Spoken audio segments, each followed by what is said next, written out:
Hello guys, it's dinner time. So, mapapakraving ako ngayon. So, nag-prepare ako guys ng ating kanin. So, ayan. At ito naman guys ay nag-fried ako ng ating eggplant with eggs. Ayan.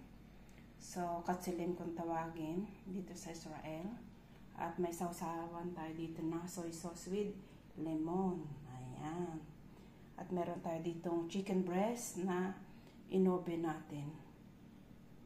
So, ayan guys. So, napakasimpleng hapunan ang ating food ngayon.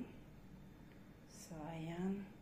Let's eat guys. Let's eat. Sana kumain na rin kayo dyan.